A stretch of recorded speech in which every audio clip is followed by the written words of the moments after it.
All right, you guys, welcome back to Linda's Pantry. And this afternoon, I am doing something a little bit different. I'm going to prep some celery for lunches. And, you know, this celery is, usually this would go to the rabbit or the chickens. And I'm still going to cut the dry ends off of this end. And I'll give the rabbit those ends and some of the insides, the centers, little hearts. I'm actually going to need all of this celery for a dish I've got going, so I don't know why I think I'm going to get those for lunches. I'll have to do another bundle. Okay, so this is organic celery that I get from Costco. It's really good because it doesn't have a lot of pesticides and it's not been sprayed with anything funky. I don't feel bad about using it at all because celery is one of the worst things, I guess, for all that. So all I got to do now is take that to the sink and rinse it, and it's ready to go into my dish. Now, what I'm going to do with this, I bet you can guess. I'm going to plant it. Yes, I'm going to plant it. Roots are going to grow out of that and grow some more celery. So we're on an experiment mode here. And I'm really enjoying it. And I hope you are too, because you get to come along for the ride. So before I do that though, I've got something else to prepare that I want to get in the dirt. And so I really want to make sure that I get that started also. And that would be pineapple. Who doesn't love fresh pineapple? It's so good. It is so good, and it's so good for you. So I'm just cutting the edges or the sides of these off. And yeah, it can be a little tricky, but it's worth the effort for sure. And again, this all will go out to the rabbit and the chickens and the compost pile, and that way Sage can get in there and figure out if she likes pineapple, I guess.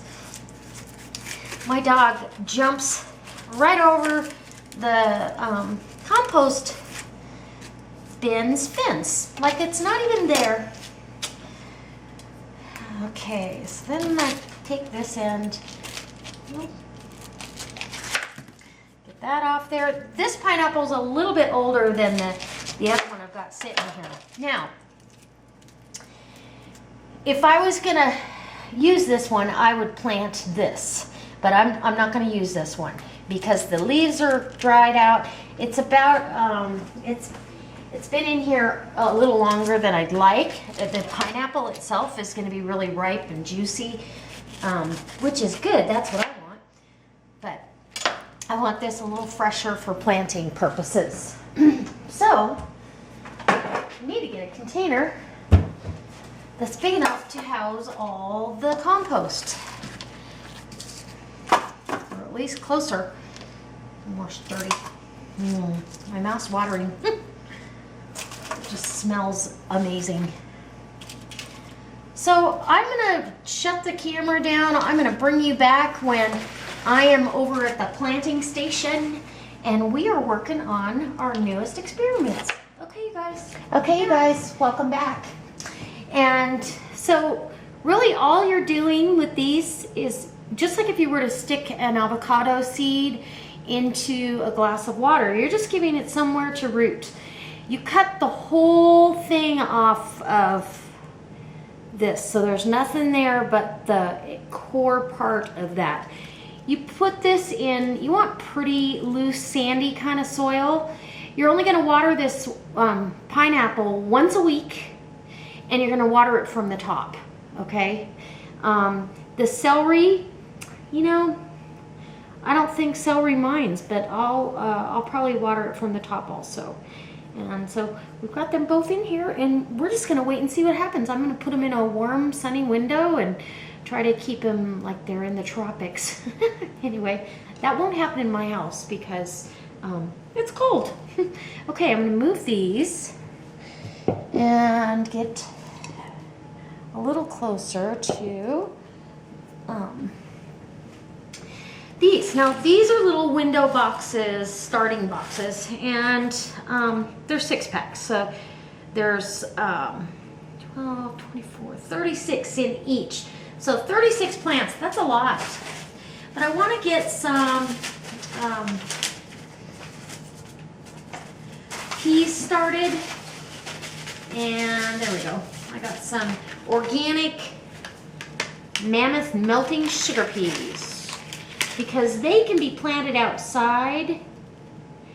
Let's see, it says for my area in April or May, so give it a good head start. We'll see what happens. I like to put these with a trellis in a whiskey barrel and a little trellis going upwards. So you're just gonna pop those seeds down in the little pots here and give them a little coverage, and that's about it. That's how easy this little game is. And I wish, you know, someday maybe we'll get a greenhouse. That would be nice, but all in all, I mean, it's only good for the early part of the season, and I wouldn't want to have to heat it. So power-wise, that would be not cost-effective. So we're going to do a dozen of these peas, and how I'm going to know what they are is I am going to write it right there. Peas, sweet peas, sugar snaps. All right, so that's what we're doing. I've got this will be a variety of things. This whole thing will be tomatoes. So here's some more snowbird. I better have some of those.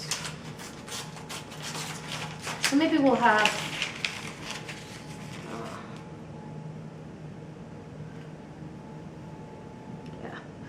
maybe we'll have 18 of those.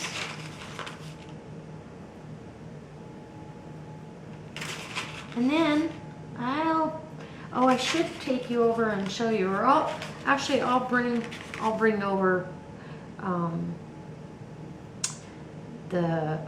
I've got to bring over. It's been 2 days since I planted the green onions from, you know, the bottoms. So I'm gonna go grab that really quick. Stay right there. Don't go away. And I want to show you too. It's been a couple weeks, but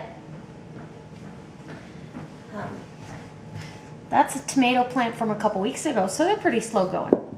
So that's our green onions, but I'm going to zoom in so you can really get a good look at that.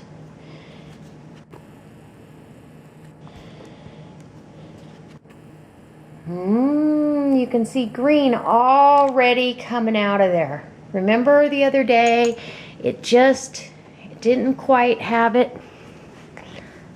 Here's my, whoops, too close. Come on, too close, I guess. There we go. See that? You already got greens coming out. Amazing. It's just awesome. All right, you guys, I hope this inspires you. I hope that it brings you to a level of understanding that we probably should be a little more self-reliant and give ourselves some things to do this summer. And it feels good to harvest your own food and know that you had control over everything that went on that food, the fertilizer, the compost, everything. So I truly do hope it inspires you to get thinking about planting your garden out. And I'll see you next time. All right, guys. God bless.